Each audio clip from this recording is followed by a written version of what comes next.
Hi, I'm Dr. Brenna Hicks, founder of the Kid Counselor Center and Play Therapy Parenting.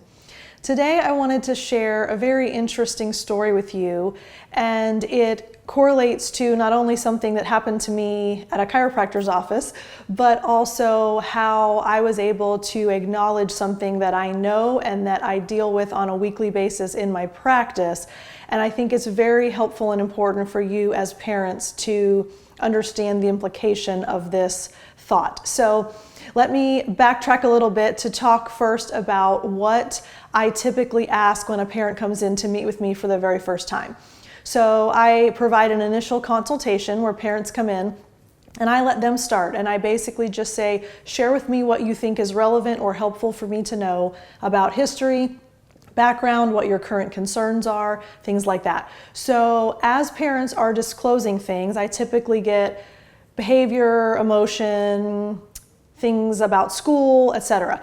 And one of the consistent questions that I eventually ask if the parent did not initially provide that information is, have they ever been diagnosed with any kind of delay, disorder, disability, struggle? And then I usually clarify that with a speech impediment, with a learning disability, with an academic struggle. Do they need extra time to take tests? Do they struggle to read? Do they struggle to write? Do they have dyslexia? Things like that. And here's why I ask. Because I have learned in all of the years that I've worked with children that often that is forgotten as a contributing element to a child's struggle. And what I mean by that is, it's easy to look at aggression or emotional outbursts or tantrums or meltdowns or violence toward other children or siblings, things like that. And those tend to be the highlight and the focus when parents come in and share concerns with me.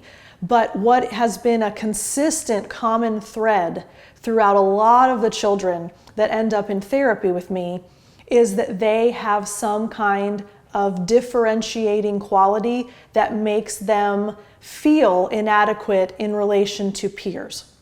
If you don't read as well as everyone else in your class, you feel different. If you don't speak as well, if you have a hard time and mix up letters or numbers, if you had a delay of any kind, so you walked later than everyone else, you talked later than everyone else, you potty trained later than everyone else, you have not yet developed the same motor coordination and function that your peers do. Sometimes they're very clumsy. Sometimes they are very awkward and don't perform well athletically or in sports.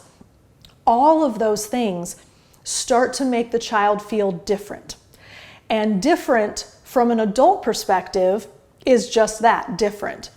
Different from a child's perspective is bad. Different is always a negative thing in relation to their sense of self and those around them.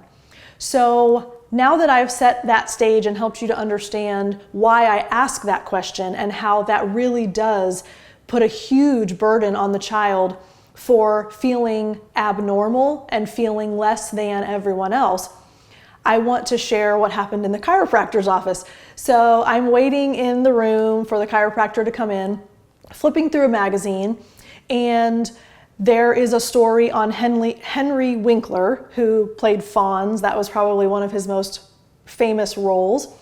And he was talking about, as a child, struggling a whole lot in school, really having difficulty with peers and with the academic side, and just his entire childhood was very challenging for him.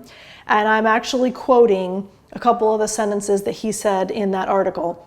Quote, "There's an emotional component to the learning challenged." Pause. He was diagnosed after the fact with dyslexia. He knows now that he was dyslexic as a child. He did not know it at the time. So let me start over. There's an emotional component to the learning challenged. You don't have a sense of self because you're not keeping up with everybody. I felt terrible about myself. I thought I was nobody. End quote. And I read that and I immediately thought about each and every child that comes in to me in my playroom, and they feel that they have no sense of self. They feel that they are nobody. They feel terrible. Why? Because they're not keeping up with everybody else. And I know that, and I talk about it, and I train parents about it. And then here is an adult who was able to look back reflectively and acknowledge that was true for himself when he was young.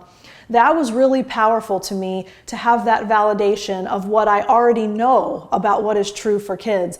And I think it's really helpful as parents and caregivers and adults in children's lives to recognize the significance of kids feeling that way and why they start to doubt themselves, why they struggle with self-confidence, with self-esteem, and with a sense of self-worth. So let me share 3 things that I think are helpful to help address those concerns, if that's true of a child in your life.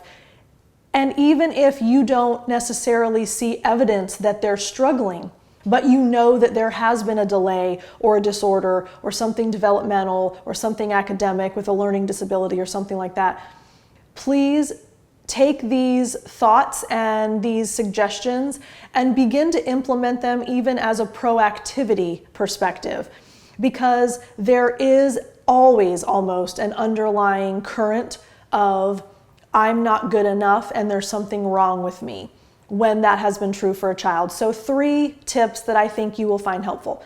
The first is your own awareness and recognizing it for what it is. If you start to think and process exchanges and conversations and awareness of the child's interactions with others through that lens, that they might feel that they're less than their peers, they may feel that they're no one, that they feel terrible about themselves, those types of thoughts, even if they're just internalizing them, that equips you to understand and help them to navigate that. So first and foremost, it's just awareness. Pay attention. Watch their interactions. Watch their facial expressions. Watch their tone of voice. See if you can start connecting the dots that they have some of those underlying thoughts. The second is help them to find something that they can excel in. When children are less than their peers in a certain capacity, so a child may not read as well as everyone else in the class, they automatically feel less than everyone else. But they probably can excel in something else. And it's about helping the child to discover that sense of worth and sense of identity because of something that they can thrive in. So that's an intentional and purposeful coming alongside of the child and helping them to find and discover what it is they can be passionate about and what it is they can excel in. So if a child is not coordinated physically, obviously athletics and sports and things like that probably may not be a good fit, but they might be able to thrive in music or in art or in drama or something that does not require those skills. And similarly, if a child has a speech struggle, speech impediment or speech delay, they might really thrive in a chess club or something that they can use their brain and they don't really have to speak to other people to succeed in that activity. So that would be my tip number 2, help them and come alongside them to find what they can really latch onto and be a gift that they have. Because one of the things that helps to balance out the negative self-talk is to provide the contrast of the positive. So that may look like you have a hard time reading, but you are very skilled at swimming or something like that. And so finding that balance where they can accept both pieces of their personalities. And then the third tip I have is having age-appropriate conversation with them. We as parents and as adults in our children's lives, we work really hard to shield them from pain, and we work really hard to avoid conversations and topics that we think may be difficult or hard for them. And in the end and in the long run, we end up doing them a disservice by not helping them process and dialogue about what it is that they're struggling through. So it's about coming along to them and having an age-appropriate conversation. I wonder how you feel about having a hard time reading. I wonder what has happened at school when you've struggled to say words correctly. I wonder what's happened when you've been at PE and everyone runs faster than you.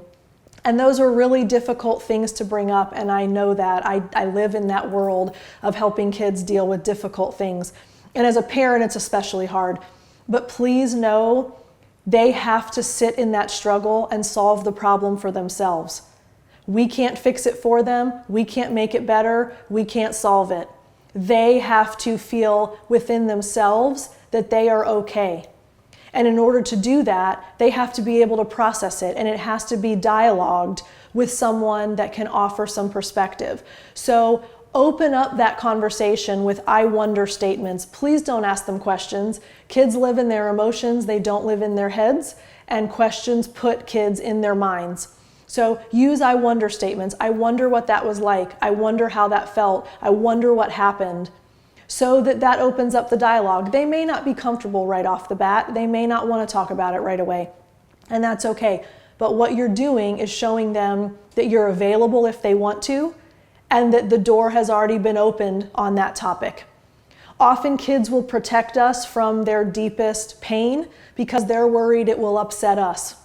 So if they don't feel comfortable bringing up a painful topic because they think it will make us upset, they won't. But by you introducing it, it opens up the door and lets them know, if I want to talk about this, they're okay with me bringing it up. And then provide them with objectivity. So if they say things like, I'm awful at reading, or I'm the worst reader in the class, or I'm always the slowest runner when we run the mile at PE, or if they start saying things where you can tell that they're struggling with that ability that they have, counteract it with another perspective. So it's really frustrating when it's hard for you to read.